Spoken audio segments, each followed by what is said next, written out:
सभी को नमस्कार। 70 बीपीएससी पीटी एग्ज़ाम को ध्यान में रखते हुए आज के इस लेक्चर में कंप्लीट एंशिएंट हिस्ट्री में रिवाइज करने जा रहा हूं। और इस लेक्चर में जो इम्पोर्टेंट टॉपिक मैं कवर करूंगा, या अगर आप 70 बीपीएससी पीटी दे रहे हैं तो एंशिएंट हिस्ट्री में किस टॉपिक पर ज़्यादा आपको फोकस करना चाहिए, जिसमें कि एक तो पहला है सिंधु घाटी सभ्यता। यहाँ से क्वेश्चन एक या दो ऑलमोस्ट बीपीएससी हर एक साल पूछता है। तो सिंधु घाटी सभ्यता या इंडस वैली सिविलाइजेशन को आपको अच्छे से हर एक उसका जितना भी साइट है, जैसे कि आपका धौलावीरा है, कालीबंगा है, जहाँ भी जो भी 5-6-7 सिटी इंपॉर्टेंट है, किस नदी के किनारे है, कहाँ कौन सा एविडेंस है, साक्ष्य मिला है, वो आपको एक बार अच्छे से याद होना चाहिए। या इसको अगर 2-3 बार रिवाइज करेंगे तो आपको याद हो जाएगा। तो इस लेक्चर में इस टॉपिक को भी कवर करूँगा ठीक ढंग से, ताकि क्वेश्चन ना छूटे। बाकी जितना भी साम्राज्य या वंश है एंशिएंट हिस्ट्री में, खास करके अगर मगध साम्राज्य की बात करें या महाजनपद उसके पहले, तो जो मगध साम्राज्य है उसके जो इम्पोर्टेंट जितने भी राजा हैं, ठीक है, बिंबिसार, अजातशत्रु, इन सब के बारे में जितने भी वहाँ वंश है, और खास करके मौर्य वंश, चंद्रगुप्त या अशोक या बिंदुसार, इन लोग का जो भी चीज़ है, खास अशोक के शासनकाल को आपको अच्छे से पढ़ना चाहिए। गुप्त वंश के हर एक राजा के बारे में आपको अच्छे से, खास करके समुद्रगुप्त और चंद्रगुप्त द्वितीय के बारे में किस क्या क्या उन्होंने किया है। हर्षवर्धन के शासनकाल को भी आपको अच्छे से रिवाइज करके जाना चाहिए। सबसे मोस्ट इम्पोर्टेंट टॉपिक जैन धर्म और बौद्ध धर्म, यहाँ से क्वेश्चन बीपीएससी हर एक साल 1-2 पूछता है। इसमें हर एक चीज़ आपको अच्छे से पता होना चाहिए, A to Z चीज़, ठीक ना। वैदिक काल से क्वेश्चन हालांकि पूछा, लेकिन हाँ बहुत ज़्यादा इससे नहीं पूछा, लेकिन फिर भी आपको देख कर जाना चाहिए। संगम काल जो साउथ इंडिया में है, वो भी एक बार आप रिवाइज लुसेंट या किसी और बुक से अगर एक बार कर लेंगे तो चीज़ें ठीक होगा। इसमें एक टॉपिक बचता है सोर्स का, आखिर एंशिएंट हिस्ट्री का सोर्स या स्रोत क्या है, तो वो भी आप एक बार रिवाइज कर लेंगे। हालांकि मैं इस लेक्चर के लास्ट में भी चीज़ें बताऊंगा, और इस लेक्चर को जो जो भी मैं अभी बताऊंगा उसका mainly source old NCERT, new NCERT और 1-2 ऑथेंटिक बुक हिस्ट्री का है, वहीं से है। चलिए मैं लेक्चर को शुरू करते हैं। तो टाइम की कमी होती इसलिए मैं वीडियो अपलोड कल नहीं कर पाया। आज ये एंशिएंट का, बाकी कुछ एक बार मेडिएवल का हो जाएगा। तो कोशिश होगा कि अगले 5-6 दिन में जो भी रिमेनिंग लेक्चर है मेरा, चाहे जो भी सब्जेक्ट का या करंट अफेयर्स है, तो उसका मैं कंटेंट तैयार हो रहा है, मैं लेक्चर अपलोड कर दूंगा। बाकी आपको फिर रिक्वेस्ट ये है, बचे हुए 15 दिनों में अच्छे से पढ़िए, मल्टीपल टाइम रिवाइज कीजिए, करंट अफेयर्स पर डे पढ़िए, बिहार स्टेटिस्टिक्स को अच्छे से पढ़िए, आराम से एग्जाम जो है ना आपका निकल जाएगा। तो सबसे पहले सिंधु घाटी सभ्यता को ही शुरू करते हैं। हालांकि और भी अलग अलग पीडीएफ का मैं यूज सोर्स, अलग अलग पीडीएफ के जरिए मैं आज लेक्चर लूँगा। तो जो जो पीडीएफ मैं इसमें अभी यूज करूँगा वो मैं सब आपके टेलीग्राम पे शेयर कर दूँगा। नीचे टेलीग्राम का लिंक दिया गया, वहाँ जाकर आप इस पीडीएफ को आराम से डाउनलोड कर लीजिएगा। बाकी अगर वीडियो का स्पीड कम लगती है तो बढ़ा लीजिए, बाकी एक बार वीडियो देख लीजिए, पीडीएफ पढ़ ले, आपका इससे आराम से रिवाइज हो जाएगा। तो सबसे पहली बात देखिए, सिंधु घाटी सभ्यता या हड़प्पा सभ्यता। तो हड़प्पा सभ्यता इसका नाम क्यों दिया गया? हड़प्पा सभ्यता नाम इसका इसलिए दिया गया क्योंकि पहली बार जो है ना, आपको पता है, खुदाई जो है ना हड़प्पा सभ्यता, हड़प्पा नामक जगह पर ही हुआ था, जो कभी वर्तमान के पाकिस्तान में है। तो C14 के आधार पर ये पूरा का पूरा जो भी एविडेंस मिला है, C14 जो कार्बन का जो आइसोटोप है उसका यूज करके जो है ना समय पता लगाया गया है। एक चीज़ ध्यान रखिएगा, सर्वप्रथम जॉन मार्शल वो व्यक्ति थे जिन्होंने इन्हें सिंधु घाटी सभ्यता क्या दिया था, नाम दिया था। 1921 में दयाराम साहनी, जॉन मार्शल, इन सब लोगों ने मिलकर जो है ना इसकी खुदाई जो है ना क्या किया, शुरू किया।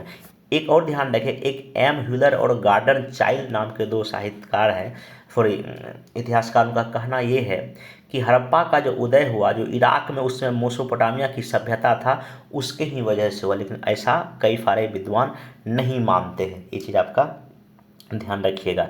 अब आगे आते हैं कि जो भी इम्पोर्टेंट यहाँ पे शहर है जो, उसके बारे में कुछ जान लेते हैं। तो पहली बात तो ये है कि जो हड़प्पा जो था शहर, रावी नदी के तट पे था, अभी वर्तमान के पाकिस्तान में। यहाँ उर्वरता की देवी का क्या मिला है, चित्र मिला है या मूर्ति मिला है। R37 नाम की यहाँ समाधि मिला है। शंख का बना यहाँ क्या मिला है, बैल। और दयाराम साहनी 1921 में जो इसकी खुदाई किए थे। मोहनजोदड़ो की जहाँ तक बात, इसको मृतक का टीला कहा जाता है। सिंधु नदी के दाएं तट पे पाकिस्तान में वर्तमान में भी है। यहाँ बृहद अफ्तानागार या नागार मिला है। नृत्य करती हुई नारी की कांस्य मूर्ति मिला, मोस्ट इंपोर्टेंट।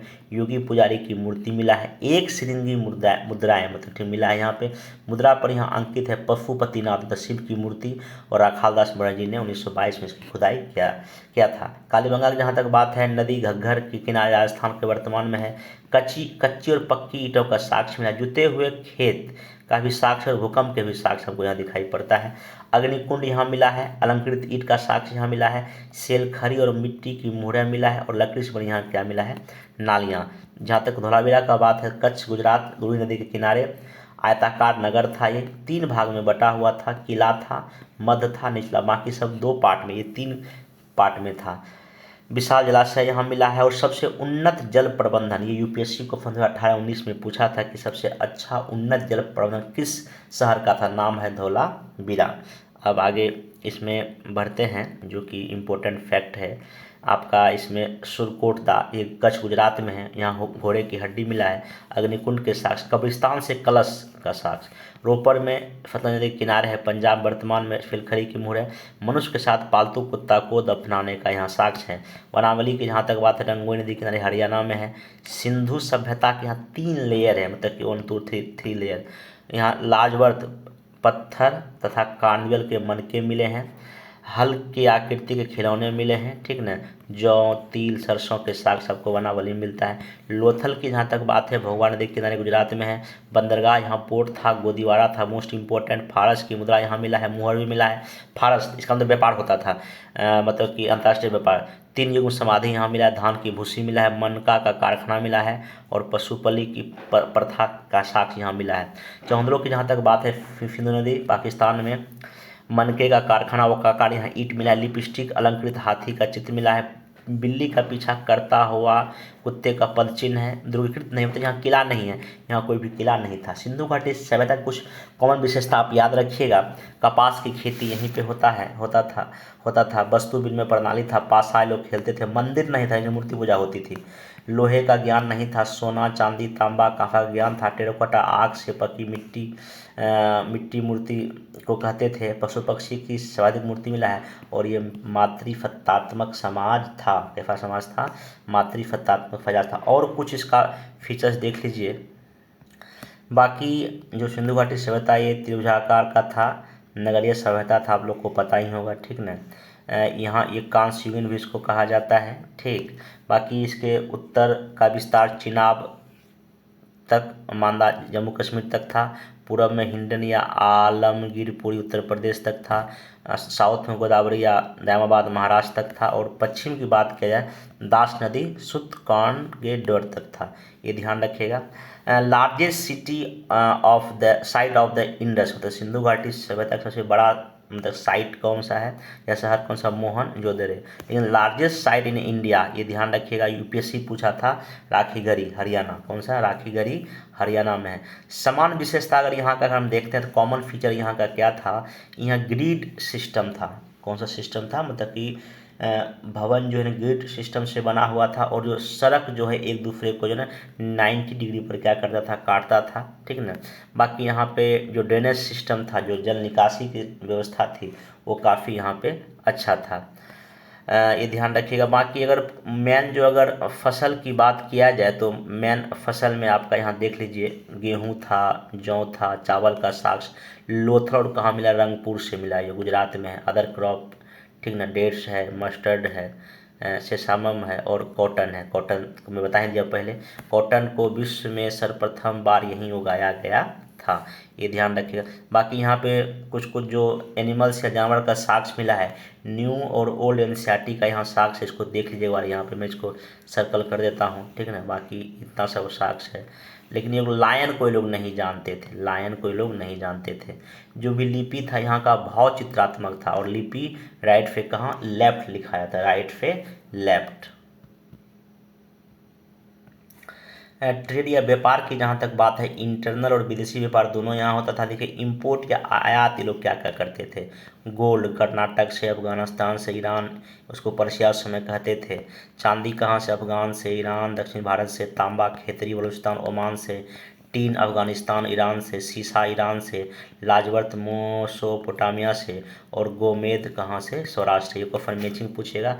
अब निर्यात क्या क्या कर रहे हैं लोग, एग्रीकल्चर एक्सपोर्ट, ठीक ना, कॉटन गुड्स, टेराकोटा और पोट्री, ये सब कहाँ, मेसोपोटामिया या इराक में ही लोग यहाँ पे निर्यात कर रहे हैं। नेक्स्ट चलते हैं।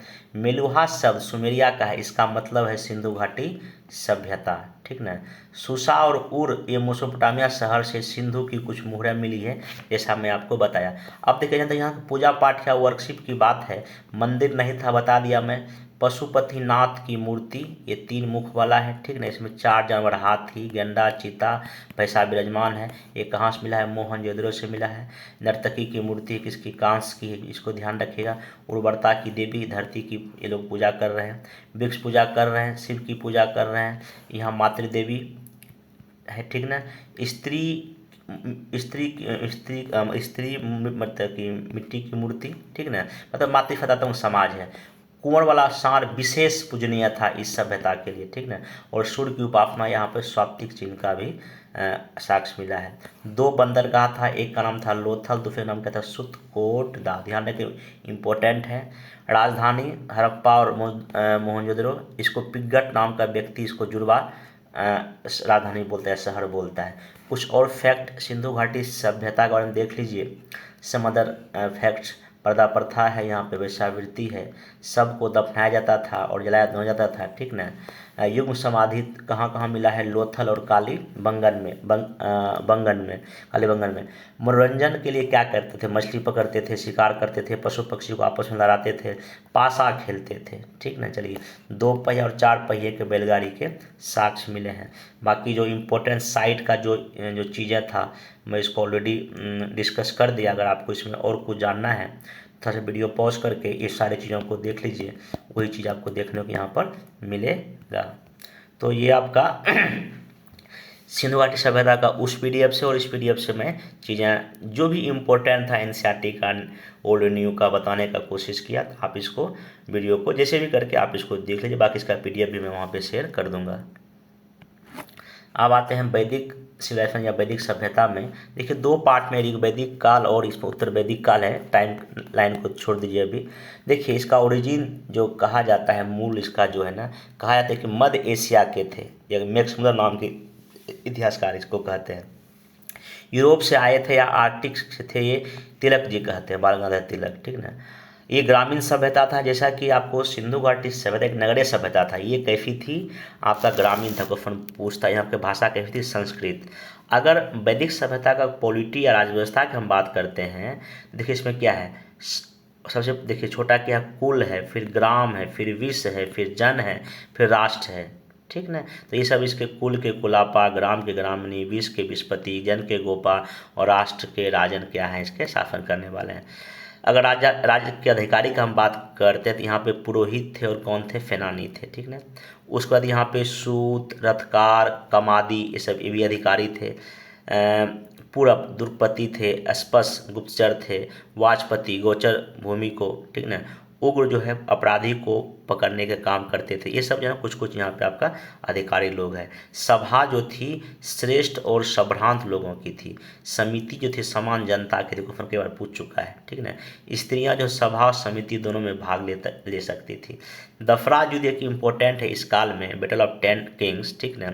ये पुरुषनी नदी के तट के किनारे जो हुआ है, ठीक ना। सुदास वर्सेस जन 10 के बीच में जीता कौन, सुदास। और इस युद्ध का वर्णन ऋग्वेद के 7वें मंडल में किया गया है। तो समाज मेनली 4 वर्ण, ब्राह्मण, क्षत्रिय, वैश्य और शूद्र, ठीक ना। ये व्यवसाय के आधार पर था।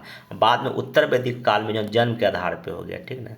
समाज पितृफतात्मक है। अगर कभी पूछेगा कि सिंधु घाटी सभ्यता और वैदिक काल में अंतर, एक तो ये है कि आपका वो मातृफतात्मक था और ये कैसा है, पितृफतात्मक समाज है। स्त्रियां यहाँ का कुछ इंपॉर्टेंट याद रखिएगा, लोपामुद्रा, घोषा, सिकता, आपला, विश्वास, ठीक ना। एक महिला का नाम था अमाजू, ये जीवन भर जन अविवाहित महिलाएं थी, ठीक। चलिए, इस समय की महिलाएं जो है ना शिक्षा ग्रहण कर सकती थी, ठीक। यहाँ की अगर इकोनॉमी अर्थव्यवस्था की हम बात करते हैं तो इस समय पशुपालन और कृषि दोनों हो रहा है। जो है ना अनध्या गाय को कहा जाता था, और गाय की हत्या, अगर कोई हत्या कर दिया उसको मृत्युदंड दिया जाता था। प्रिय पशु लेकिन घोड़ा था, ध्यान रख रहे हैं, ठीक ना। तांबा को लोहित अयस और श्याम अयस, किसको, लोहा को इस समय कहते थे। बाकी इसमें वस्तु विनिमय प्रणाली था, वस्तु के बदले वस्तु, ठीक ना। पनी व्यापार हेतु दूर जाने वाले को से कर लिया जाता था। निष्क और सतनाम ये दो सांकेतिक मुद्राएं था उत्तर वैदिक काल का। हल को शिला और हल रेखा को क्या कह रहा है यहाँ पे, सीता कहा जा रहा है। अब इस समय का जो प्रमुख देवता की अगर बात करते हैं तो इंद्र युद्ध का नेता है, ठीक है, और वर्षा का। अग्नि जो है देवता और मनुष्य के बीच मध्यस्थ कराने का काम कर रहे हैं। वरुण क्या है, समुद्र के, विश्व के नियामक के, सत्य के प्रतीक हैं, और दिन रात के भी देवता कौन है, वरुण। धौ आकाश के, सोम वनस्पति के, उषा प्रगति के, आश्विन जो विपत्ति हरने वाले देवता हैं, आश्विन इंपॉर्टेंट है। विष्णु विश्व का संरक्षक और पालन करता है, और मरुत आंधी तूफान के देवता हैं। ये एनसीआर लूसेंट में कुछ फैक्ट ऐसा करके दिया है। नदियाँ पूछता है कि उस समय का नाम इस समय का नाम क्या था, तो ध्यान रखिएगा। कुम्भ को कुर्रम, कुभा को काबुल, विस्तृता को झेलम, आश्किनी को चिनाब, परुफनसी को राबी, फतुस्त्री को सतलज, विपाशा को ब्यास, रानीरा को गंडक, दृष्टदती को घग्घर, गोमती को गोमल और सुवस्तु को स्वात। सबसे पवित्र नदी कौन था, सरस्वती। सर्वाधिक उल्लेख किस नदी का मिलता है, सिंधु का। गंगा का एक बार जिक्र हुआ, यमुना का 3 बार ऋग्वेद में, ध्यान रखें। मोस्ट इंपोर्टेंट आपका फैक्ट एंड फिगर है। अब जैन और बौद्ध धर्म के most important fact and figure को देख लेते हैं। 24वें तीर्थंकर का नाम क्या है, महावीर है। इनका जन्म 540 BC बिफोर क्राइस्ट हो रहा है, ठीक ना। कुंडग्राम वैशाली में। मृत्यु 468 BC में। पिता का नाम सिद्धार्थ, ज्ञात्री कुल के थे। माता का नाम त्रिशला, पत्नी का नाम यशोदा, पुत्री का नाम प्रियदर्शना, दामाद का नाम जमाली। प्रथम शिष्य इनके बने थे। बचपन का नाम वर्धमान, और प्रथम उपदेश कहाँ दिया, राजगीर में। 12 साल तपस्या की ऋजुपालिका नदी के पास। कौन सा वृक्ष, साल वृक्ष। तब ज्ञान की प्राप्ति हुआ। ज्ञान प्राप्ति के बाद इनको जीन कहा गया। विजेता, अरहत को पूज्य, निग्रंथ को बंधनहीन कहा गया। मेनली है सिद्धांत की बात करते हैं, इनका है त्रिरत्न, सम्यक दर्शन, सम्यक ज्ञान, सम्यक आचरण। 5 महाव्रत है, अहिंसा है, सत्य बोलिए, चोरी नहीं कीजिए, संपत्ति मत रखिए, ब्रह्मचर्य का पालन कीजिए। आत्मा को मानते हैं, ध्यान रखिएगा, आत्मा को मानते हैं, लेकिन पुनर्जन्म और कर्मवाद में विश्वास नहीं है। अनेकांतवाद और स्यादवाद का इन्होंने प्रतिपादन किया है। विभाजन देखिए 2 पार्ट में इसका होता है इस धर्म का। एक को कहा गया श्वेतांबर, इसके नेतृत्वकर्ता स्थूलभद्र थे, एक कम कठोर थे, ठीक ना। और एक थे दिगंबर, कौन थे, दिगंबर। तो ये नग्न रहते थे और उनका जीवन काफ़ी क्या था, कठोर था। तो अब नेक्स्ट चलते हैं इसमें। तो सभा अगर जहाँ तक बात किया जाए जैन धर्म में 2 होता है, एक पाटलिपुत्र में होता है, स्थूलभद्र अध्यक्ष हैं। प्रथम सभा में इसमें श्वेतांबर दिसंबर में बंटवारा हो गया था, और दूसरा हुआ था कहाँ, वल्लभी गुजरात में। अध्यक्षता है देव द्विगर्नी, और ये द्वितीय सभा कहाँ हुआ था, गुजरात में। गुजरात वाला यूपी पे शेष पूछा था। द्वितीय जैन का सभा कहाँ हुआ, वल्लभी गुजरात में। चलिए एक चीज़ में ध्यान रखिएगा, जैन धर्म में एक इम्पोर्टेंट चीज़ें हैं कि संथरा या फललेखना क्या है, तो जीवन को कठोर तप से समाप्त करना। ये यूपीएससी को फन पूछ चुका है। जीवन को कठोर तप से क्या करना है, जो है ना आपका ख़त्म करना है। तो ये आपका इसमें जैन धर्म हो गया। जैन धर्म के जो प्रमुख शासक जो जैन धर्म को मानते थे उसमें एक उदयन है, बिंदुसार, बिंबिसार, अजातशत्रु, खारवेल, चंद्रगुप्त मौर्य, ये सब जैन धर्म को मानने वाले हैं, ध्यान रखिएगा। अब नेक्स्ट चलते हैं महात्मा बुद्ध। तो महात्मा बुद्ध का जन्म 563 BC में लुम्बिनी, कपिलवस्तु, नेपाल में, ठीक ना। ये एक ऐसा जिक्र रुमनदई अभिलेख में मिलता है। शाक कुल के थे। मृत्यु 483 BC में, कहाँ, कुशीनगर, उत्तर प्रदेश, 80 साल में। और पिता का नाम फुद्धोदन, माता का नाम महामाया, ठीक है। और पालनकर्ता कौन है, महाप्रजापति गौतमी। जब ये कपिल वस्तु की सैर पर निकले तो इनके घोड़े का नाम कंथक या कंटक था, और सारथी का नाम क्या है, छंदक या चन्ना। ये आप ध्यान रखिएगा। हालांकि ज़्यादा फैक्चुअल होगा, यूपी PCS जो है ना इस तरह का क्वेश्चन आपका पूछता है। चन्ना था, चंता नहीं चन्ना था, तो ये टाइपिंग एरर हो गया है। 4 दृश्य को देखा, ये भी ध्यान रखिएगा। 4 दृश्य में कौन कौन सा? बूढ़ा व्यक्ति, बीमार व्यक्ति, एक शव को देखा, और क्या देखा? सन्यासी, ठीक ना। और 29 वर्ष में जो ये सब देखने के बाद 29 वर्ष में गृह त्याग किए, और गृह त्याग को क्या कहा गया? महाविनिष्क्रमण। ये चीज़ भी एक बार पूछ चुका है। देखिए 2 गुरु थे इनके। प्रथम गुरु का नाम था अलार कलाम, ठीक है। द्वितीय गुरु का नाम था रुद्र कमार पुत्र। तो ये राजगीर के थे, और ये कहाँ के थे? वैशाली के। यहाँ सब दिया है, आपको देख लीजिएगा। ज्ञान की प्राप्ति 6 वर्ष तपस्या कर रहे हैं, ठीक ना। ज्ञान की प्राप्ति हुआ वैशाखी पूर्णिमा में। स्थल का नाम था ज्ञान की प्राप्ति जहाँ हुआ बोध गया। कौन सा नदी? निरंजना नदी। और कौन सा वृक्ष? पीपल। जैन धर्म के जो तीर्थंकर 24 में उनका साल वृक्ष, यही कथन बना के घुमा देगा। कौन सा वृक्ष? साल जैन धर्म का, ध्यान रखिएगा, और पीपल आपका बौद्ध धर्म। धर्म चक्र परिवर्तन मतलब कि बुद्ध ने पहले 5 शिष्य को उपदेश दिया। कहाँ? सारनाथ में। शीर्षक क्या था उस तक की उपदेश का? आचरण की शुद्धता। किस भाषा में? पाली भाषा में। 5 शिष्य थे, कौंडिल्य, बप्पा, भादिया, महानामा और अग्गासी। अब उपदेश कहाँ कहाँ दिए? यूपीएससी और क्वेश्चन ये पूछा कि महात्मा बुद्ध अपने जीवन काल में किन किन शहर को गए। एक उसमें ऑप्शन था तक्षशिला। तक्षशिला तो गए नहीं हैं। तो अगर आप थोड़ा सा भी अगर कॉमन सेंस रखेंगे एग्जाम हॉल में, तो लगभग 150 में से 20 क्वेश्चन ऐसा होगा पीटी में जो सिर्फ आप कॉमन सेंस से सॉल्व कर दें। हाँ, लेकिन वहाँ पर आपको कूल रहना पड़ेगा, ये नहीं कि हड़बड़ में कुछ से कुछ करके चले, ऐसा नहीं करना पड़ेगा। तो सबसे पहले सारनाथ में 5 लोग को उपदेश दे रहे हैं। तो उसके बाद कहाँ गए? वाराणसी। वाराणसी में सारनाथ के बाद उपदेश देने आए। वाराणसी में इन्होंने एक संघ की स्थापना किया था। वाराणसी के बाद मगध राजगीर गए। इस समय बिंबिसार वहाँ का आया था। वेलुवन विहार इनको दिया गया। इसके बाद अपने घर कपिल वस्तु गए। इस समय इनका भाई नंदी का राज्याभिषेक हो रहा था, ठीक ना। कपिल वस्तु में नंदी, महाप्रजापति गौतमी और जीवक को क्या दिए? इन्होंने उपदेश दिया। फिर कहाँ गए? वैशाली। फिर गए वैशाली।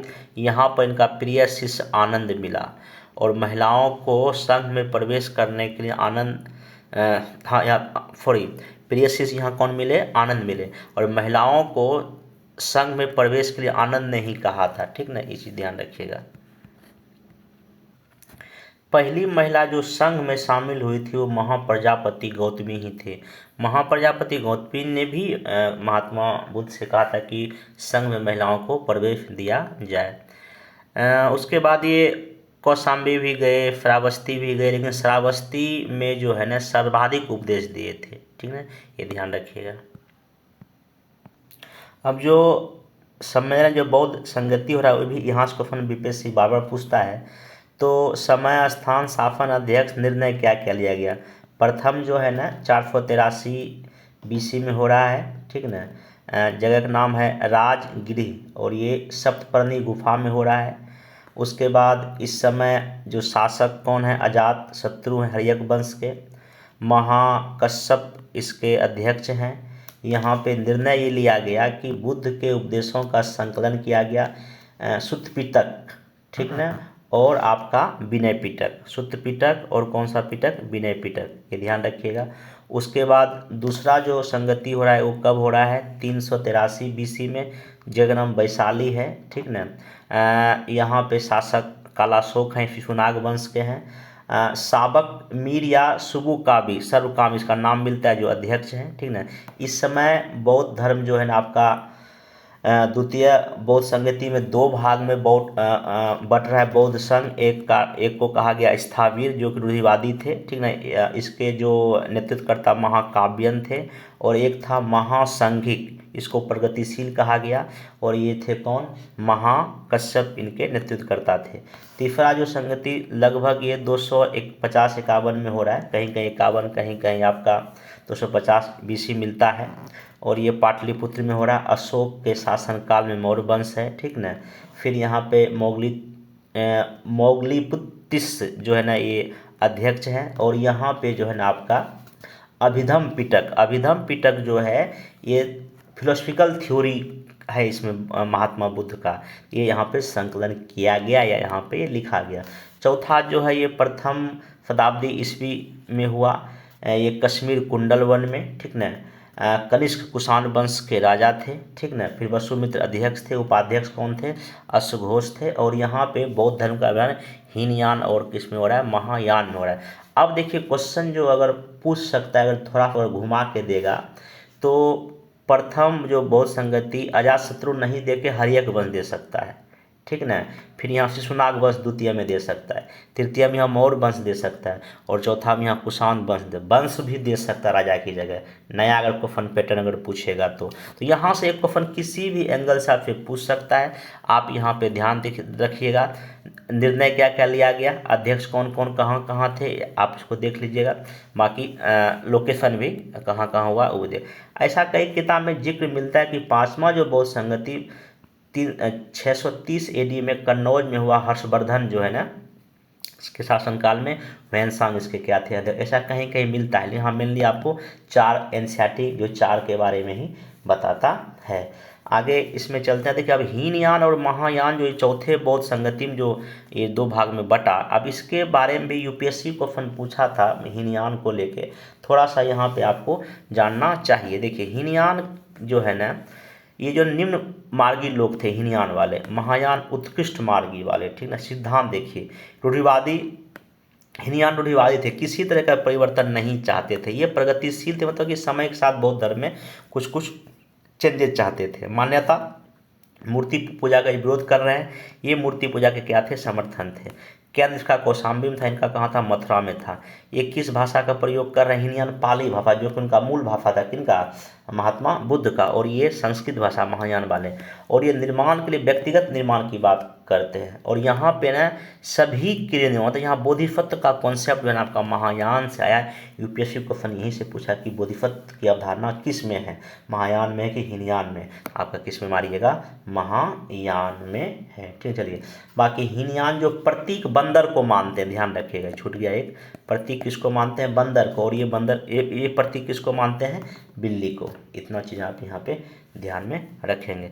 आगे जाके बौद्ध धर्म में और कुछ शाखा आया, इसमें था वज्रयान। 8वीं शताब्दी से बौद्ध धर्म में तांत्रिक प्रभाव के कारण महायान धर्म में वज्रयान आ गया, ठीक ना, या इसको मंत्रयान के रूप में विख्यात हुआ। ब्राह्मण धर्म की तरह बौद्ध धर्म भी कर्मकांडी हो गया, ठीक ना। और वज्रयान शाखा ने बुद्ध की पत्नी के रूप में किसको पूजा, तारा की पूजा की, ठीक ना। और वज्रयान शाखा मेनली आपका बंगाल और बिहार में था, पाल वंश के शासनकाल में। और यही सब कर्मकांड के कारण आगे जाके बौद्ध धर्म का धीरे धीरे पतन हो गया, उसका प्रभाव जो है ना आपको कम दिखाई पड़ेगा। अब आगे चलते हैं कि जो बौद्ध धर्म से संबंधित कुछ प्रमुख जो विश्वविद्यालय, जो क्वेश्चन यूपीएससी बार पूछता है, नालंदा विश्वविद्यालय बड़गांव बिहार में है, ठीक ना। आपका कुमारगुप्त इसकी स्थापना किए हैं। बाकी शिक्षा महायान से वल्लभी कहाँ, भावनगर गुजरात में है। भट्टारक इसके संस्थापक हैं। वंश मैत्रिक है। उदनपुरी महाविहार में है, बिहार में है। गोपाल संस्थापक हैं महायान। विक्रमशिला अचिंतक गांव बिहार में है, ठीक है, भागलपुर डिस्ट्रिक्ट में ये। बाकी धर्मपाल इसके संस्थापक हैं। जगदलपुर राजशाही बांग्लादेश में है, रामपाल इसके संस्थापक है। सोमपुर नया गाँव बांग्लादेश। ये सब को फन पेपर से कहीं ना कहीं पूछा है, कौन सा महाविहार कहाँ है, टेबल में दे दिया गया, आप इसको देख लीजिएगा। चलिए अब नेक्स्ट चलते हैं कि त्रिरत्न। इसमें त्रिरत्न सिंपल है, बुद्ध धम्म संघ, ठीक ना। अष्टांगिक मार्ग में क्या क्या, सम्यक दृष्टि, वाक, संकल्प, कर्म, व्यायाम, आजीव, स्मृति और समाधि, ये भी आप ध्यान रखिएगा। महात्मा बुद्ध को एशिया ऑफ लाइट किसने कहा, एडविन अर्नल्ड ने, ध्यान रखिएगा। अब जीवन के प्रतीक चिन्ह, गर्भ हाथी से, जन्म कमल से, यौवन सांड से, गिरतिया घोड़ा से, ज्ञान पीपल से, धनचक्र चक्र से, निर्माण पश्चिम से और मृत्यु स्तूप से, इतना ध्यान रखिएगा। बाकी प्रमुख जो स्तूप है आप फिर देख लीजिए कहाँ कहाँ है। शांति स्तूप राजगीर में, सांची में, फिर महाबोधि मंदिर बोधगया में है, धमेग स्तूप सारनाथ में, रामाभार कुशीनगर में, शांति स्तूप लेह उड़ीसा दोनों में, अमरावती आंध्र प्रदेश में, बाबी कोंडा आंध्र प्रदेश में, डोरकोठर मध्य प्रदेश में, सालूगढ़ा पश्चिम बंगाल में है। अब यहाँ पे एक चीज़ कुछ आप ध्यान रखिएगा, यहाँ से क्वेश्चन अगर पूछेगा तो कॉन्सेप्चुअल पूछ सकता है कि एक तो आपका यहाँ पे जैन धर्म है और यहाँ पर आपका कौन सा धर्म है, बौद्ध धर्म है। दोनों में कुछ डिफरेंस या कुछ देख लीजिए, समानता या असमानता का देखिए। पहली बात है जो ना, वेद जो है, वेद को ये भी नहीं मानते हैं, ये भी नहीं मानते, ध्यान रखिएगा, वेद को नहीं मान रहे, ठीक ना। उसके बाद कर्म और पुनर्जन्म, कर्म और पुनर्जन्म में इनकी भी मान्यता है और इनकी भी मान्यता है। ठीक, उसके बाद जो है इनका जो मार्ग है जैन धर्म का, ठीक ना, जो मार्ग जो है जैन धर्म का थोड़ा सा आपका कठोर है, क्या है, कठोर है, और बौद्ध धर्म का थोड़ा सा मध्यम है। ठीक ना। उसके बाद जो है निर्वाण की जहाँ तक बात है, निर्वाण की, तो आपका जैन धर्म शरीर से मुक्ति के पश्चात ही संभव है, और बौद्ध धर्म का मानना है कि इसी जीवन में संभव है। बौद्ध धर्म का मानना है कि निर्माण जो इसी जीवन में क्या है, संभव है। जाति प्रथा की जहाँ तक बात है तो जैन धर्म जो है ना कठोर नहीं है जाति प्रथा को लेके, लेकिन बौद्ध धर्म कठोर निंदा करते हैं किसके, जाति धर्म को लेके। भाषा की जहाँ तक बात है तो जैन धर्म का भाषा कैसा है, प्राकृतिक, ध्यान रखिएगा, कैसा प्राकृतिक, और बौद्ध धर्म का कैसा है, पालित। ये कुछ जो है ना डिफरेंसेस आप याद रखिएगा। अब इसके बाद जो महाजनपद का जो उदय होता है, इसमें ध्यान रखिएगा 600 BC के बाद 16 महाजनपद का उदय हुआ। इसका साक्ष्य अगुत्तर निकाय और भगवती सूत्र में हमको मिलता है। इसमें ध्यान रखिएगा 16 में से 2 बज्जी और मल्ल ये रिपब्लिक या गणतंत्रात्मक था, ठीक ना, जबकि 14 में क्या था, राजतंत्र था। तो इम्पोर्टेंट देखिए, यह अंग राजधानी कहाँ है, चंपा, वर्तमान के भागलपुर मुंगेर में ये आपको दिखाई पड़ता है, ठीक ना। मगध शासक बिंबिसार ने अंग शासक ब्रह्मदत्त को पारित कर इसमें मिला लिया था मगध में। दूसरा है मगध, इसकी राजधानी पाटलिपुत्र या कुसुमपुर, और कहाँ, राजगिरी क्षेत्र पटना, गया, शाहाबाद में। सबसे पावरफुल महाजनपद था उस समय का काशी, वाराणसी इसकी राजधानी है, वर्तमान के वाराणसी यूपी में। वत्स, कौशाम्बी, इलाहाबाद यमुना नदी के किनारे है, ठीक ना। प्रसिद्ध राजा यहाँ का था उदयन, ठीक है, जो महात्मा बुद्ध का समकालीन था। कौशल, इसकी 2 राजधानी था, ये नदी का नाम है सरयू नदी के किनारे। उत्तरी कौशल को श्रावस्ती था, और दक्षिण का कहाँ था, साकेत या अयोध्या था। चलिए, ये अभी वर्तमान के अवध के या पूर्वी उत्तर प्रदेश में है। चलिए, सूरसेन की राजधानी कहाँ है, मथुरा है, ठीक ना। यहाँ का अवंती पुत्र जो बुद्ध का क्या था, समकालीन था। पांचाल, यहाँ का 2 राजधानी था, उत्तरी पांचाल अहिछत्रा और दक्षिण पांचाल काम्पिल, वर्तमान के पश्चिमी उत्तर प्रदेश में। कुरु इंद्रप्रस्थ राजधानी था, और वर्तमान का कौन सा क्षेत्र है, दिल्ली। वर्तमान क्षेत्र भी पूछता है यूपीएससी या बीपीएससी कभी कभी। मत्स्य, बैराट या विराटनगर, वर्तमान के राजस्थान में भरतपुर जयपुर में। चेदी, शक्तिमती राजधानी, वर्तमान उत्तर प्रदेश और मध्य प्रदेश के बुंदेलखंड इलाके में। अवंती 2 राजधानी है, उत्तरी अवंती का उज्जैनी है, दक्षिण अवंती का माहिष्मती है, ठीक ना। चलिए, अवंती का प्रसिद्ध राजा दंड प्रदोत बुद्ध का क्या था, समकालीन था। पूछता है किसके कौन समकालीन थे, यूपीएससी को फन है ये सब। गंधार, तक्षशिला, वर्तमान के पेशावर रावलपिंडी पाकिस्तान में, ठीक ना। कंबोज, हाटक या राजपुर, वर्तमान के उत्तरी कश्मीर में। ये दोनों जन आपका उत्तर पश्चिम में दोनों, गंधार और कंबोज था। असमक, पोटली, गोदावरी नदी के तट पर एकमात्र दक्षिण राज्य है ये। बज्जी जो है ये गणतात्मक व्यवस्था, इसमें 8 गणराज्य का समूह था, ठीक ना। गंगा के उत्तर क्षेत्र में मुजफ्फरपुर, दरभंगा, चंपारण, सारण, वैशाली में ये दिख रहा होगा आपको। ये मगध के उत्तर में था। 8 गणराज्य की सूची, लिच्छवी, वैशाली, ठीक ना। आम्रपाली यहीं की जो नर्तकी थी। चलिए, यात्रिक, महावीर के पिता सिद्धार्थ इसी से थे। उग्र, हाथीग्राम, भोगनगर, इक्वाछु, ये सब मतलब कि आपका गणराज्य है। कौरव है, विदेह और मिथिला, और अंतिम और बज्जी वैशाली में। चलिए, तो ये आपका हो गया आपका 16 महाजनपद। मल्ल, ये भी गणतंत्र था, ध्यान, ये भी क्या था, गणतंत्र था। इसका विस्तार बज्जी के पश्चिम में था। ये वर्तमान गोरखपुर उत्तर प्रदेश में। इसकी 2 राजधानी था, कुशीनगर, यहाँ महात्मा बुद्ध का निर्माण हुआ। पावापुर, यहाँ महावीर जैन की क्या हुई है, मृत्यु। अब 16 महाजनपद में सबसे पावरफुल कौन, मगध निकला। क्यों, क्वेश्चन पूछ चुका है। इसकी भौगोलिक स्थिति ऐसी थी कि पहाड़ियों से घिरा हुआ था, ठीक ना। आर्थिक संसाधन बहुत अच्छा था, लोहा और मिट्टी, वन, हाथी सब था। मजबूत सेना था, और यहाँ का जितने भी राजा सब शक्तिशाली थे। अब मगध समाज का पहला वंश का नाम है हर्यक वंश। इसके प्रथम शासक का नाम है बिम्बिसार, 14 वर्ष में राजा बनता है। इसको सैन्य या सैनिक भी कहा जाता है। मगध के विस्तार हेतु उन्होंने वैवाहिक संबंध को अपनाया था, ठीक है। भद्र की राजकुमारी खेमा से विवाह करता है। कौशल राजकुमारी कौशलदेव से विवाह। लक्ष्मी राजकुमारी चलना से विवाह। अगर कथन बना के पूछेगा कि मगध साम्राज्य के विस्तार में वैवाहिक संबंध भी बनाए गए। हाँ, क्योंकि वैवाहिक संबंध मतलब कि वो उससे अच्छे संबंध हो गए, वो इलाका बाद में मेरा हो सकता है, ठीक ना। मित्रता की नीति भी अपनाया था इन्होंने, ठीक है। मतलब जिस कुछ राज्य से मित्रता भी किया था, कुछ से सैन्य अभियान से भी अपने में क्या किया था, मिलाया था। अगला है अजातशत्रु। सर्वप्रथम राजगिरी की किलेबंदी कराया, ठीक ना। वैशाली को जीता था इसने। इसका मंत्री का नाम था वस्त्रकार ने वैशाली के गणराज्य में फूट डलाया और उसको अपने में क्या कर लिया, मिला लिया। और ये 16 वर्ष तक युद्ध चला था और महाशिला, कंटक और रथ मुसल हथियार का प्रयोग इस समय हुआ किया था अजातशत्रु ने। चलिए, अवंती के बाद में जीता। अगला है उदयन। राजगिरी से पटना कहाँ ले गया, राजधानी। अगला वंश है शिशुनाग वंश, नंद वंश। शिशुनाग वंश, नंद वंश। नंद वंश में दो इंपॉर्टेंट होगा आपका, महापद्म नंद, इसको सर्व क्षंत्रांक या सभी क्षत्र का नाश करने वाला कहा गया है। और धनानंद के समय सिकंदर का क्या होता है, आक्रमण। इतना कुछ फैक्ट आप याद रखें। मौर्य वंश इंपॉर्टेंट है। चंद्रगुप्त मौर्य प्रथम राजा हैं, 6 लाख से अधिक सेना था ऐसा कहा जाता है, ठीक ना। मगध पर अधिकार घणानंद को हराकर किया। सेल्यूकस निकोटर से मित्रता भी इन्होंने किया था। इनको मुक्तिदाता भी कहा जाता है, ठीक ना। जैन धर्म में दिगंबर को मानने वाले थे। इनकी मृत्यु श्रवणबेलगोला कर्नाटक में हुआ, ठीक ना। और इनको सेंड्रोकोट्टस भी कहा जाता है, किसने, जस्टिन ने कहा है। अब बिंदुसार में देखिए अमित्रघात सिंहसेन या भंसार भी कहा गया है, आर्य संप्रदाय को मानते थे। और डायमेकस या सीरिया से आया था इनके दरबार में। चलिए, अब नेक्स्ट चलते हैं अशोक। अशोक का शासनकाल जहाँ तक है, इनको स्टार्टिंग में चंडाकोश कहा जाता था अशोक को, ठीक ना। कलिंग विजय के बाद इनका हृदय चेंज हो गया, इनके बाद इनको धर्माशोक कहा गया, ठीक ना। ये सब फैक्चुअल है, देख लीजिए। कलिंग विजय करते हैं ये। अब देखिए, मैं इनका मौर्य प्रशासन से क्वेश्चन पूछेगा, प्रांत को चक्र में, जिला को विषय में, ठीक ना। एक विषय में 800 ग्राम होते थे, ठीक ना, ये ध्यान रखिएगा। कौटिल्य के अनुसार राज्य के 7 अवयव होते हैं। क्वेश्चन पूछ चुका है, राजा, अमात्य, जनपद, दुर्ग, कोष, बल और मित्र। राज चलाने के लिए मंत्री परिषद का गठन चाणक्य ने किया था। सबसे उच्च अधिकारी नाम आमत्य थे, ठीक ना। चतुरंगी सेना थी, पैदल, हाथी, घोड़ा, रथ। और नौसेना का भी जो है ना यहाँ पे जिक्र कहीं कहीं मिलता है।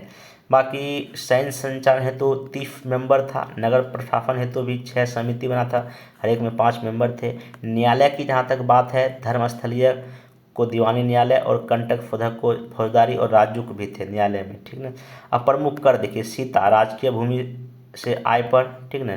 प्रवेश आयात कर पर 20% प्रणय आपातकालीन कर था। बलि राजस्व कर था। हिनक नगद के रूप में कर था। और विष्टि निःशुल्क और श्रम और बेगार था। तो ये सब चीज़ें आपका यहाँ पे पूछता है। नेक्स्ट चलते हैं सातवाहन वंश। सातवाहन राजधानी इसका प्रतिष्ठान था गोदावरी नदी के किनारे। 2 साहित्यकार का नाम ध्यान रखिएगा, हाल गाथा सप्तशती किताब लिखा और गुणाढ़ वृद्ध कथा। शीशा का सिक्का सर्वाधिक जारी किया किसने, सातवाहन ने।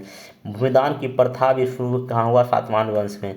नानाघाट अभिलेख में ऐसा साक्ष्य मिलता है। स्थापत्य कला के क्षेत्र में सातवाहन कार्ले का चित्र बनाते हैं। अजंता एलोरा गुफा और अमरावती का कला का विकास। कार्ले का चित्र यूपीएससी और पूछ चुका है। अब यहाँ पे देखिए, हिंद ईरानी जो आक्रमण होगा, तो प्रसिद्ध शासक इसके कौन है, मिनांडर। ये मैं लास्ट लेक्चर में टाइम ऑलरेडी बता चुका हूँ, ठीक ना। मिनांडर नागफेन से बौद्ध धर्म की शिक्षा लेते हैं। मिलिंद मिनांडर का प्रश्न और नागफेन का उत्तर है। हिंद ईरानी ने भारत में सबसे पहले सोने के सिक्के जारी किए। बाकी भारत की मूर्ति कला पर ईरान का प्रभाव को क्या बोलते हैं, हेलेनिस्टिक आर्ट बोलते हैं। कुषाण वंश, प्रसिद्ध शासक कनिष्क है, इनके शक संबंध चलाया। कुषाणों ने सोने के सर्वाधिक शुद्ध सिक्के जारी किए, शुद्ध सिक्का, ठीक ना। कनिष्क का राजवैद्य कौन था, चरक था। इन्होंने क्या लिखा है, चरक संहिता लिखा है। कनिष्क के दरबार में वसुमित्र, नागार्जुन, इनको भारत का आइंस्टीन कहा जाता है, ठीक ना। सापेक्षता का सिद्धांत दिया और अश्वघोष थे किसके दरबार में, कनिष्क के दरबार में। नेक्स्ट चलते हैं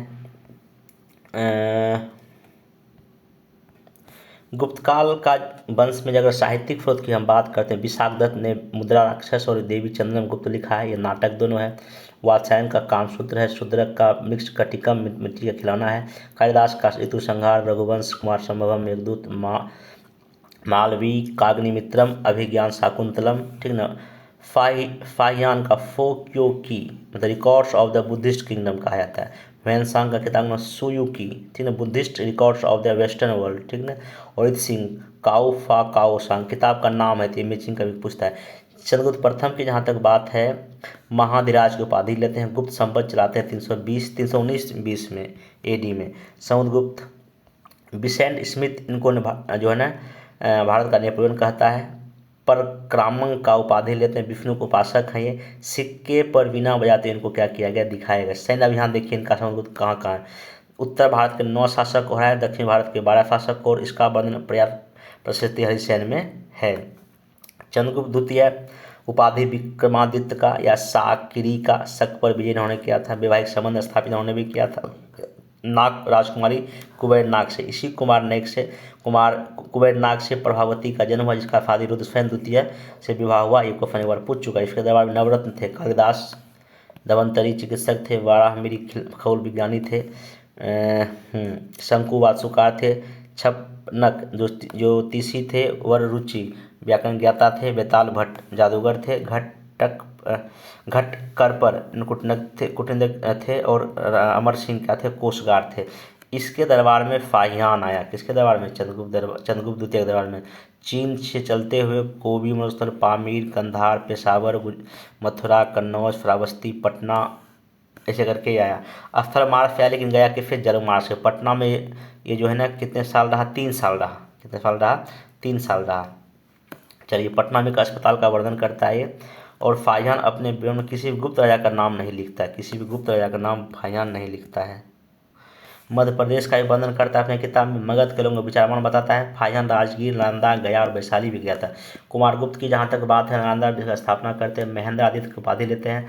सर्वाधिक गुप्तकालीन अभिलेख इसी के काल का है। स्कंदगुप्त शक्रादित्य की उपाधि, हुनाओं पर पहला आक्रमण हुआ, ठीक ना, इसको भी हराया, ठीक ना। चलिए, तो ध्यान रखिएगा।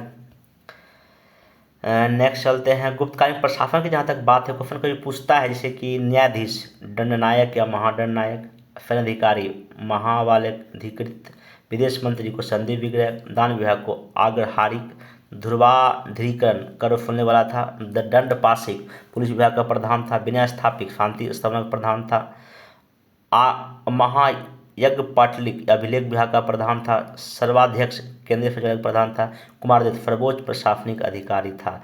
हरिसेन एक साथ कुमारदित्य, संधि विग्रह, महादंडनायक का भी कार्य करता था। भूमि कर को भाग भी, भोग, उदग्र, ऊपरी कर, हिनन भी कहा जाता था। अगर प्रशासनिक व्यवस्था की बात करेंगे तो प्रांत या राज्य को भुक्ति या इस ऊपरी जिला के विषय इसके प्रमुख को विषयपति, प्रखंड को विथि छोटी का एक पेट था, क्या था।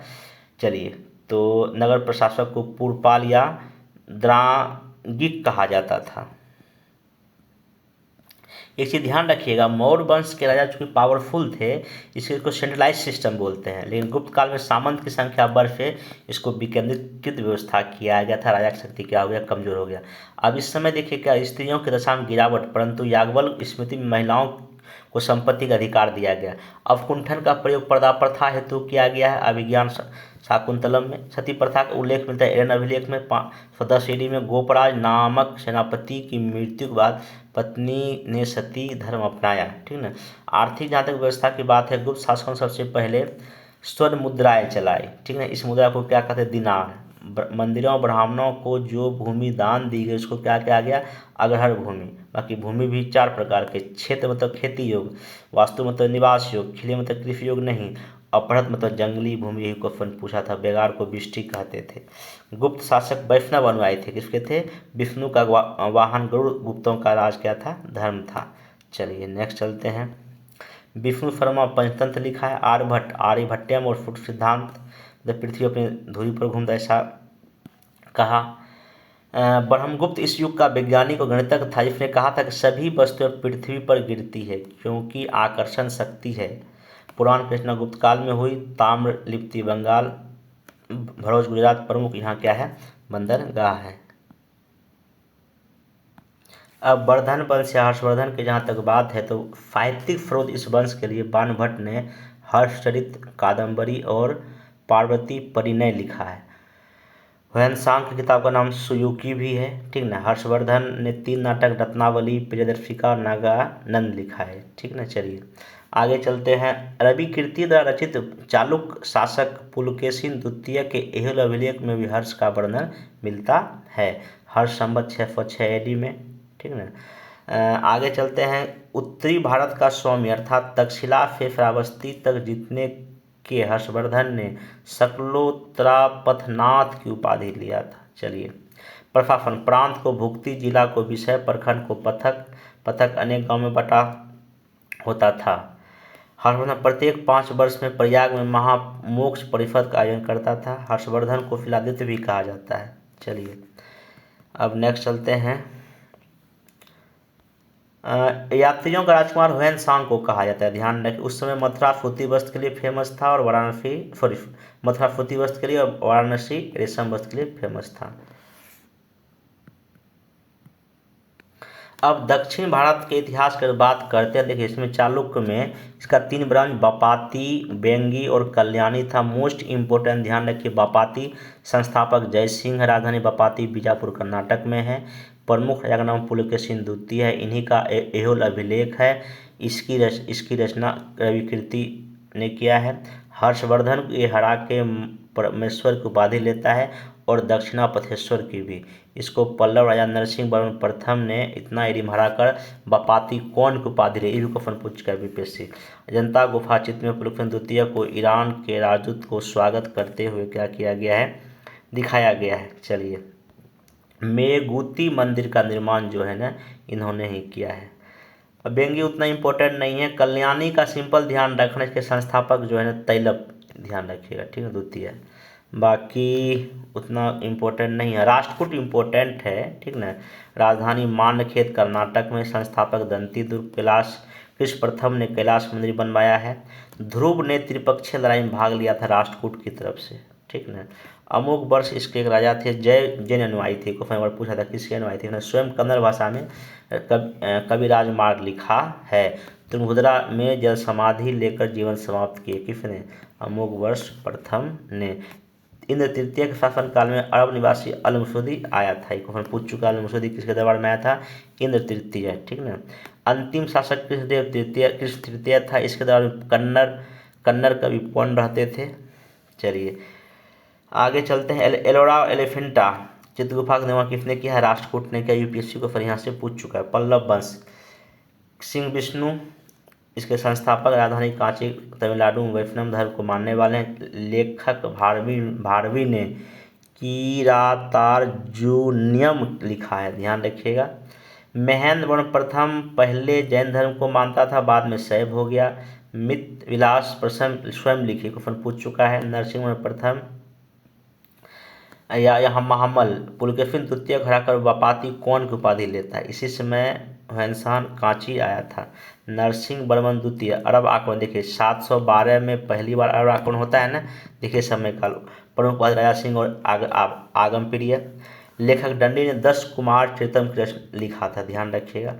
अंतिम शासक अपराजित, ठीक ना, इसको चोल ने क्या किया, पराजित कर दिया। प्रशासन मंडल राज्य को कोट्टम है, फिर नाडु जिला को ग्राम है, ग्राम सभा को उड़ कहते थे। चलिए नेक्स्ट चलते हैं। अब चोल साम्राज्य की जहाँ तक बात है तो चोल साम्राज्य के संस्थापक कौन है, विजयालय है। संस्थापक राजधानी तंजावुर है। परकेफी या नरकेफी को उपाधि लिया है। चलिए प्रांतक प्रथम जो है तलोक्कम का युद्ध 949 ईस्वी में हुआ, जिसमें राष्ट्रकूट शासक तृतीय ने प्रांतक प्रथम को हरा दिया। चलिए ये ध्यान रखिएगा, तलोक्कम का युद्ध 949 में। राजराज प्रथम तंजौर में राजेश्वर मंदिर बहुत इम्पोर्टेंट है। राजेंद्र चोली राजेंद्र प्रथम पाल शासक महिपाल को हराकर गंगैकोंडचूरम को उपाधि लेते हैं, उपाधि है ना, ठीक ना। नेक्स्ट चलते हैं। जावा सुमुत्रा मलय प्रायद्वीप श्रीलंका पर हमला भी करते हैं। चलिए प्रशासन जब देखा था चोल का तो मंडलम राज्य को, वलनाडु या कोट्टम, फिर नाडु जिला को, कुर्रम गांव को, उड़ गांव को।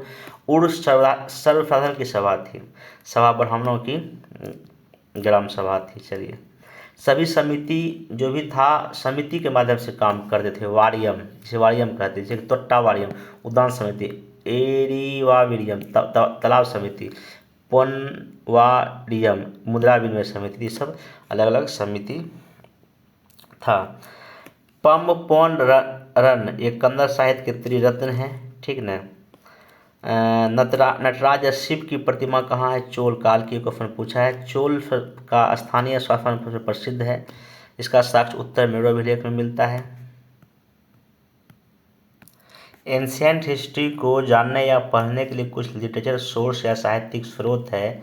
सबसे पहले वेद लिखा गया, फिर ब्राह्मण ग्रंथ, फिर आरण्यक, फिर उपनिषद, फिर वेदांग, फिर उपवेद, फिर पुराण, फिर स्मृति। 4 वेद है, ऋग्वेद मंत्र का संग्रह है, 10 मंडल है, 1 है, 28 सूक्त है, ठीक ना।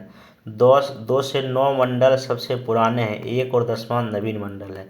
तीसरे में गायत्री मंत्र है, चौथे में कृषि पर चर्चा है, 10वें में दशरथ युद्ध है, 9वें में सौमंडल की चर्चा है, 10वें में पुरुष सूक्त या वन व्यवस्था का चर्चा है। सामवेद गान प्रधान है, यजुर्वेद यज्ञ विधि का निर्माण है, अथर्ववेद जादू टोना ताबीज के बारे में है। देखिए ब्राह्मण ग्रंथ क्या हुआ, इसकी रचना वेदों के बाद हुई। प्रत्येक ब्राह्मण ग्रंथ एक वेद से रिलेटेड है। ब्राह्मण ग्रंथ का ही भाग आरण्यक है। ये ग्रंथ पर वनों में निवासी सन्यासी के मार्गदर्शन के लिए लिखा गया। उपनिषद आरण्यकों में जिस दार्शनिक विचारधारा यज्ञ व बलि प्रथा का हम आरंभ पाते हैं, उन्हीं का विस्तृत वर्णन जो है ना इसमें देखने को मिलता है। बाकी वेदांग, वेद के अंतिम भाग को क्या कहा गया, वेदांग। बाकी यहाँ देखिए टेबल दे दिया गया है। वेद, ऋग्वेद पुरोहित, इसके पुरोहित कौन, होती या होता। उपवेद कौन है, आयुर्वेद, रचनाकार धन्वंतरि हैं। ब्राह्मण ऐतरेय और कौशितकी है, और उपनिषद का नाम है ऐतरेय और कौशितकी। ऐसे कि सामवेद का ये पुरोहित है, ये उपवेद है, ये रचनाकार है। एक बार देख लीजिए, यजुर्वेद का देख लीजिए कौन कौन है, यहाँ से क्वेश्चन पूछता है। और ये अथर्ववेद का कौन है, एक उपनिषद का नाम है प्रश्नोपनिषद, एक है मुंडकोपनिषद, इसमें सत्यमेव जयते का जिक्र है। चलिए 2 महाकाव्य है, महाभारत रामायण उतना इम्पोर्टेंट नहीं है। पुराण, महाकाव्य के बाद पुराण लिखा गया, जो गुप्त काल के बाद लिखी गई। कुल 18 पुराण है, सब संस्कृत भाषा में है। सबसे प्राचीन मत्स्य पुराण है, इसमें विष्णु के 10 अवतार का चर्चा किया गया है। मत्स्य, कच्छप, वराह, नरसिंह, वामन, परशुराम, राम, कृष्ण, बुद्ध और 10वां कल्कि। बाकी इस समय षट दर्शन था इंडिया में, 6 दर्शन था, 600 BC से लेके 300 BC तक। देखिए दर्शन, उसकी विशेषता, उसके प्रवर्तक। न्याय, तर्क पर बल दिया गौतम। सांख्य, ईश्वर पर विश्वास नहीं और ये ज्ञान प्राप्ति पर बल देते थे कपिल। योग, पतंजलि, शारीरिक व्यायाम तथा योग द्वारा मुक्ति। वैशेषिक, ब्रह्मांड 5 पदार्थ से मिलकर बना, आग, वायु, जल, पृथ्वी तथा आकाश। परमाणु सिद्धांत यहीं से निकल के सामने आता है, कनाद ने दिया था। पूर्व मीमांसा, वेद शाश्वत सत्य है, तर्कपूर्ण चिंतन और विवेचना होना चाहिए। उत्तर मीमांसा, व्यवहारिक धर्म और ब्रह्म और धर्म आपका वद्रायन। इनके पूर्व मीमांसा जैमिनी, ये ध्यान है, जैमिनी ये कई बार क्वेश्चन पूछ चुका है। तो ये लगभग 1 घंटे में एंशिएंट हिस्ट्री का जो फैक्ट फिगर था इसका रिवाइज हो गया है। नेक्स्ट वीडियो मध्यकालीन भारत, फिर आगे स्पेक्ट्रम का मॉडर्न, तो उसका वीडियो मैं अपलोड कर दूंगा। बाकी करंट अफेयर्स का भी नोट्स तैयार है, कुछ बाकी है 1-2 महीने का, उसको करके आपको करंट अफेयर नेशनल इंटरनेशनल का दे दिया जाएगा। बाकी साइंस का या और भी जो कुछ जो सब्जेक्ट बचा है उसका भी लेक्चर मैं प्रोवाइड कर दूंगा। पढ़ते रहिए, मिलते हैं नेक्स्ट वीडियो में। Thank you.